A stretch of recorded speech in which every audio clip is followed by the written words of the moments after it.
everybody, it's Patty, Rockstar Mom. Welcome back to my channel. Today we're going to talk about a couple of things, but as you saw in the title, 5 makeup tips for older women, and this may be just a little bit different from what you are expecting.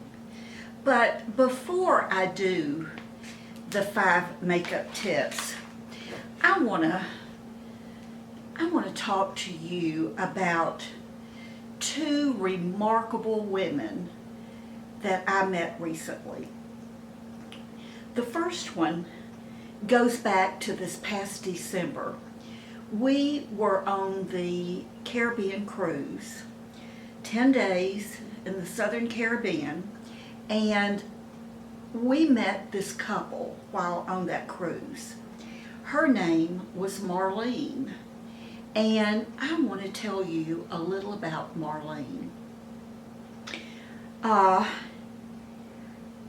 off of the bat, I knew that Marlene was older than I am, but I didn't really know how much older. I was attracted to Marlene because of her appearance. Or that was the first thing that attracted me to her, because as I got to know her, that was whole nother story. But Marlene, as it turns out, is 82 years old.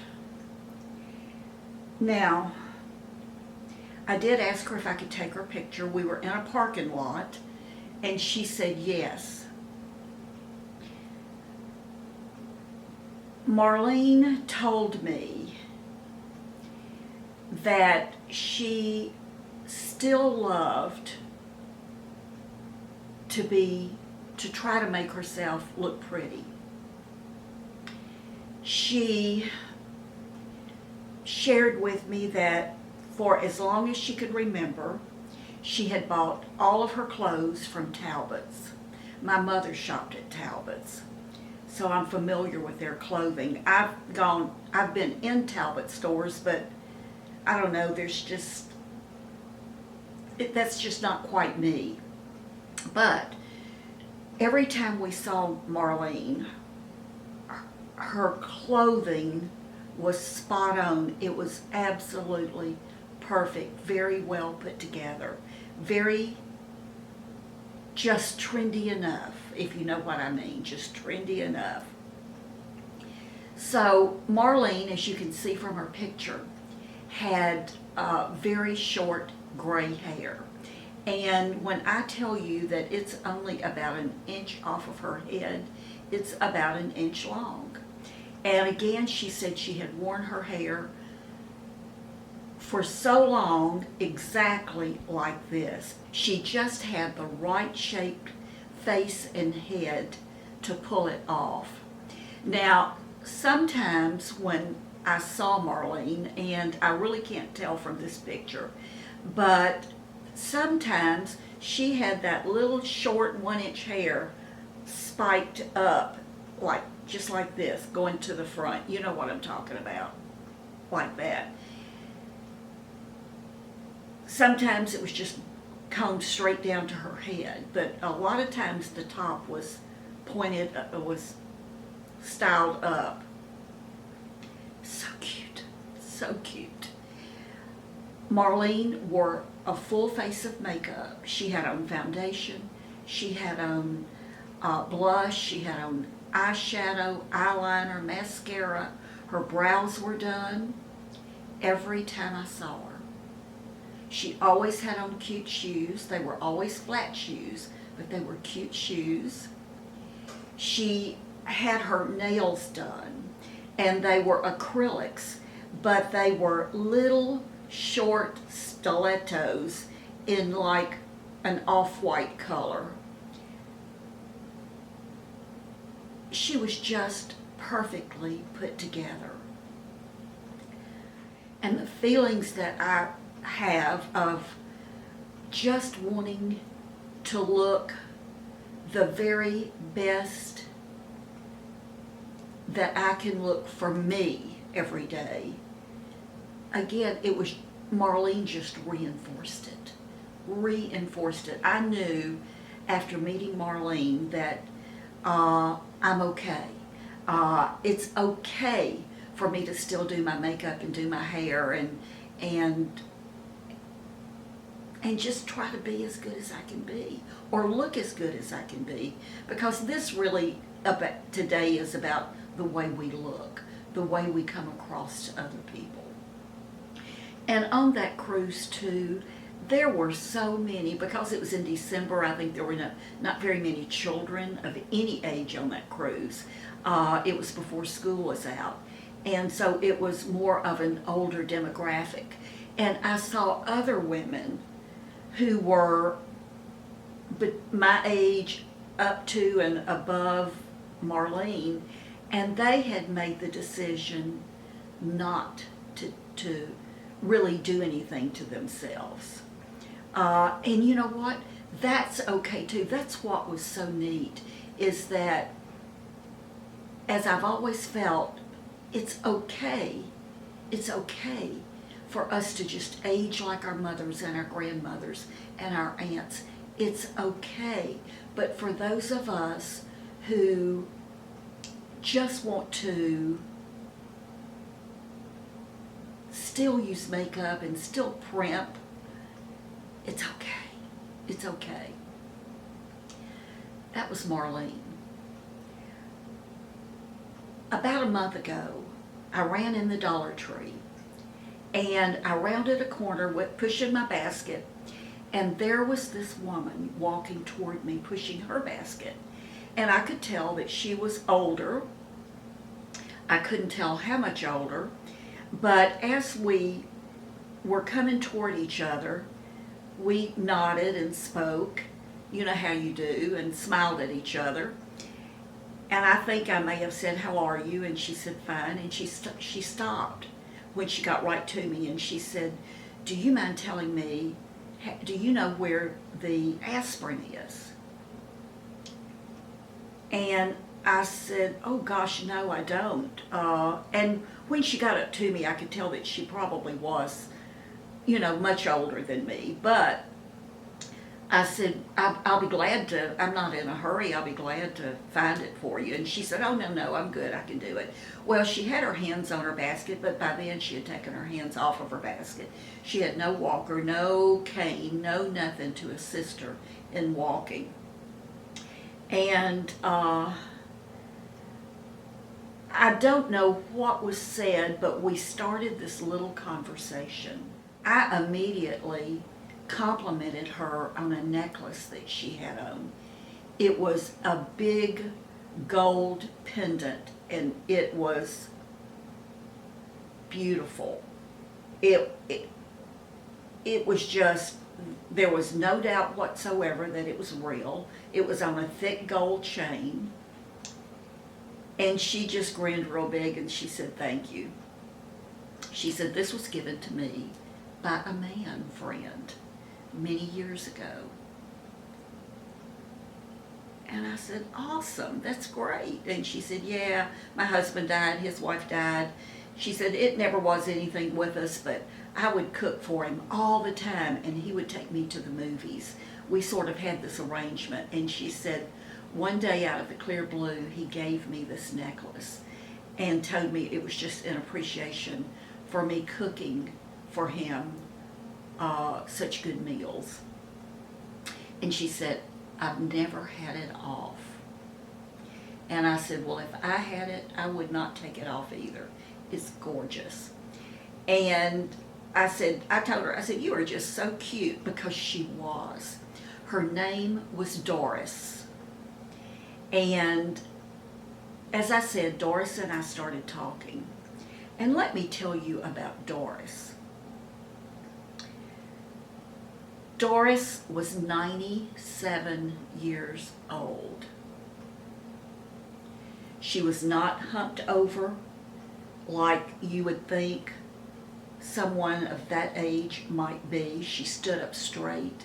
As I said, she needed no assistance with standing or walking. Doris had on the cutest outfit that was very appropriate for her. she had on nice little flat shoes. Doris had on makeup. She had on a full face of makeup. She had foundation, blush, eyeshadow. She had on some eyeliner and mascara. And her hair was very neat. She was just a doll. And I told her, I said, Doris, I have a question for you. And she said, well, what, Patty? And I said, we had exchanged phone numbers. I said, Doris, I said, do you know what YouTube is? And she said, I do. And I said, have you ever watched anybody in the beauty community? And she said, no. And I explained to her what this beauty community was. And I said, would you mind if I take your picture and share it with the ladies who watch me on YouTube? And she said, well, of course. So she posed for me. And she said, let me tell you something, Patty, to tell those ladies who watch you on YouTube. And I said, what? She's 97 years old and she looks good. And I am hanging on to every word. I want every bit of wisdom that Doris can give me. And she said, so when I said, what? She said, or I said, sure. She said, okay, here's what I do. And again, Patty, I have done this for so long. She said, I don't even remember when I started it. But she said, when I open my eyes in the morning, when I wake up, she said, I reach down and I pull my knees all the way up to my chest and put my arms around like this. And she said, I pull my knees to my chest as tight as I can get them. And she said, and then I just real gently, I walk and I stretch my back. And I just, you know, she said, I make sure that I feel the tension, the pressure from pulling my legs up to my chest. I make sure I feel that stretch. And she said, I'll do that for about a minute. And she said, then I release my legs and I reach this hand up and I reach this hand up, straight up to the ceiling. And she said, and I stretch just like this. I stretch one arm and I really stretch and I try to touch the ceiling every single time. And I do that for about a minute. And I get up and go on with my day. She said, that's all I've ever done. She said, I walk, you know, as much as anybody walks, I guess, but, you know, not anything excessive. And she said, that's it. You just need to stretch. How many times have we heard that as we're aging, that we need, how important stretching is? And I think Doris was absolute proof of the importance of it. You know what I do now when I wake up in the morning? I've done things like that before, but I've never been consistent with it, but I'm getting consistent with it. So we chatted, as I said, we exchanged phone numbers. I said, you know, Doris, if you ever want to just talk or call me or whatever. She said, well, thank you. And I said, I'm not going to bother you, but you call me if you want to talk. She said, well, I probably need to tell you something else. And I said, okay. And she said, the reason I was looking for the aspirin is I was recently diagnosed with breast cancer. And I went, oh no, Doris. I mean, what do you say when a total stranger tells you something like that? And I said, oh no, Doris, I'm so sorry. And she said, oh honey, it's okay, it's okay, like that. And I said, well, all right. And she said, I've thought about it a lot. And she said, I've just made the decision. I told my daughter, I told my doctor that I had decided that I was not going to do chemo, I was not going to do radiation, I was not going to have any test run, I was not going to have surgery, that I'm just going to let it be. And I went, wow, oh my goodness, wow, that you can make that kind of a decision. such an important, serious decision, Doris? And she said it was an easy decision. She said, my doctor told me that he would prescribe me some pain meds. And I told him no, not right now. That I wanted to see if I could control it with aspirin and ibuprofen. So that's why I needed the aspirin, or I needed to know where the aspirin was.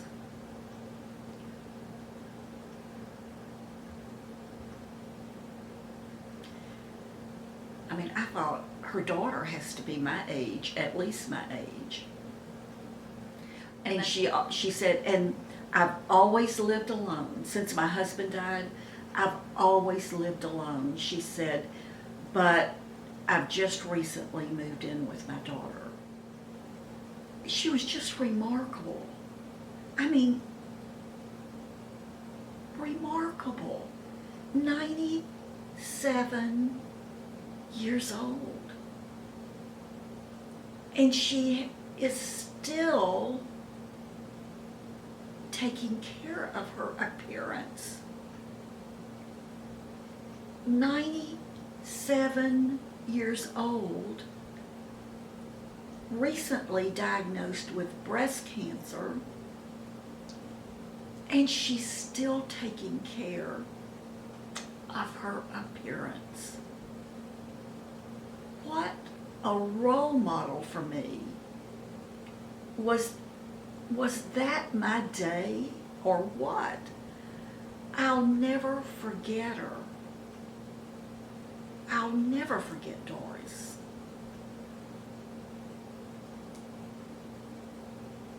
We hugged each other. I asked her, I said, may I hug you, give you a big hug? And she said, absolutely, and she hugged me back.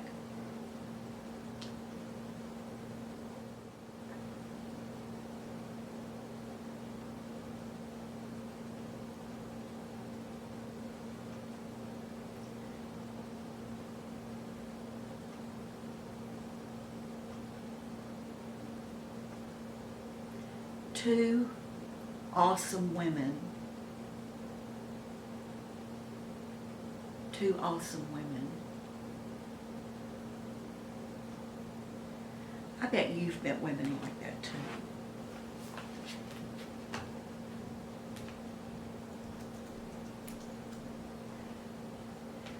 Okay, so 5 makeup tips for the older woman. And as I said earlier, these are going to be a little bit out of the ordinary. Number 1, don't listen to anybody. Don't. When I first started YouTube, or found YouTube and started watching the beauty videos, I found myself, and again, I've said this before, it was one of the reasons I started my own channel. There was no one I could relate to in my age group. But so much of what we see when we search for mature women, mature looks, mature styles, how to do things for mature skin, we find those young women who claim to be experts. And they're trying to tell us their ideas of age appropriate. I don't watch any of those videos anymore.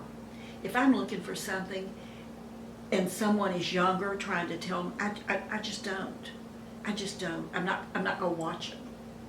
I'm not. I will tell you what's working for me, but I will never tell you to do that or that you should do that. So don't listen to anybody if they're trying to tell you what you're supposed to look like, how you're supposed to act. And number 2, do your own thing.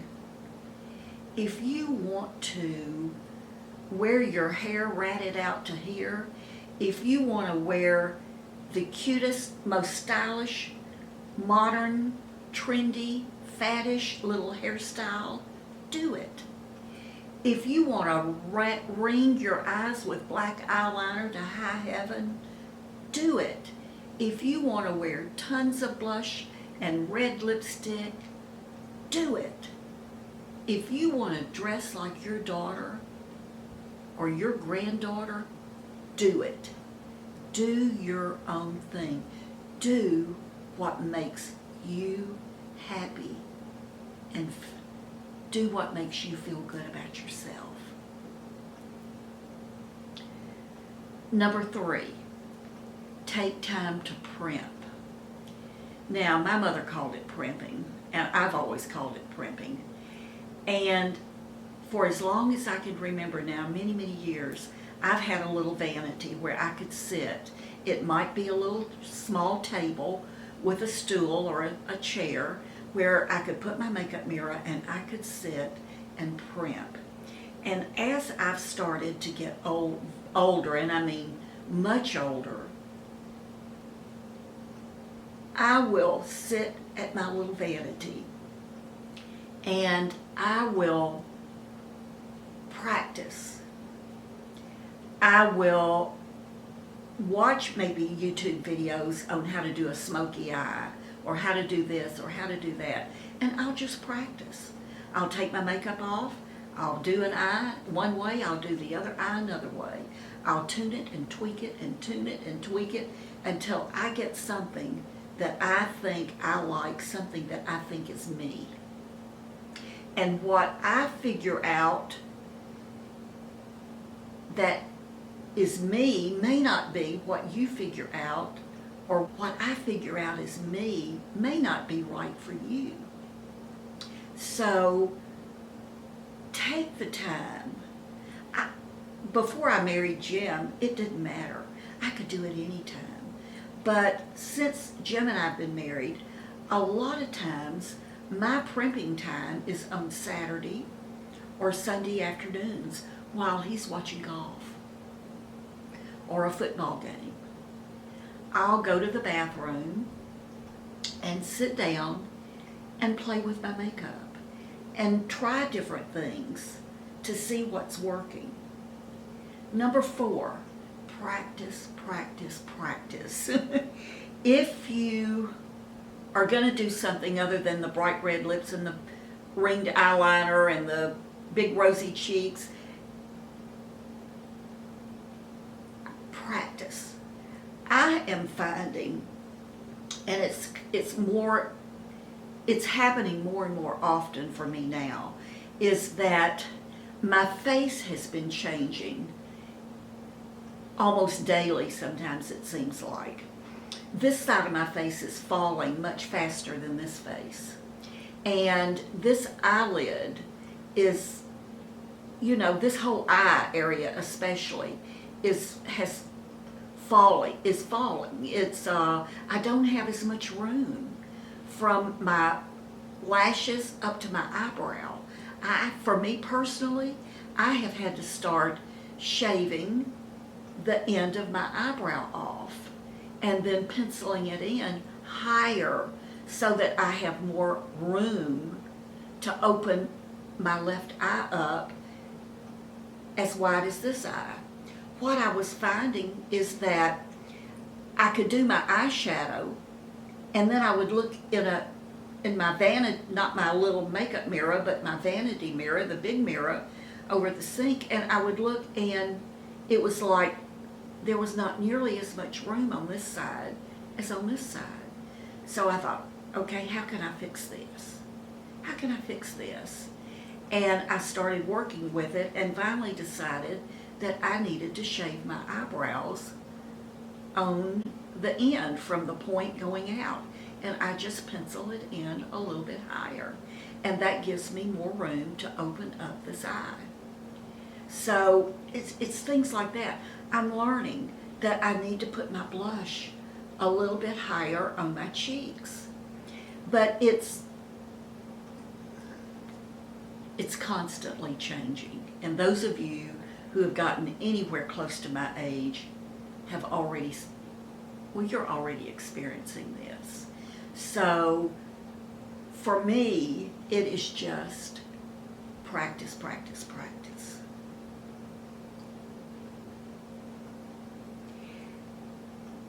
And number 5, I've already sort of said it, but just be you.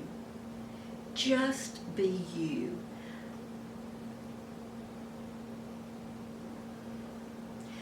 What we see here, all of this, is just fun. It's just fun. So, we just need to be ourselves. And look the way we want to look. It's that easy. So just practice. And practice being you. Being you. Not being me. Not being someone else that you see here on YouTube. Not being the celebrity that you see on the TV or in the movies. Now it's okay to copy things about them that you like, but don't try to be them. Be you. Just be you.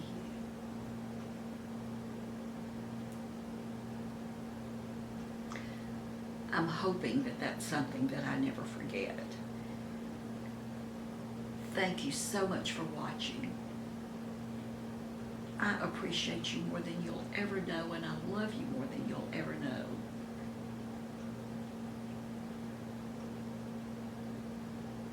Don't forget to subscribe if you haven't yet, and push that bell so you'll know when I post a new video. Don't forget to give me a thumbs up and share the video. Know that I love you, and I'll see you soon. Bye-bye.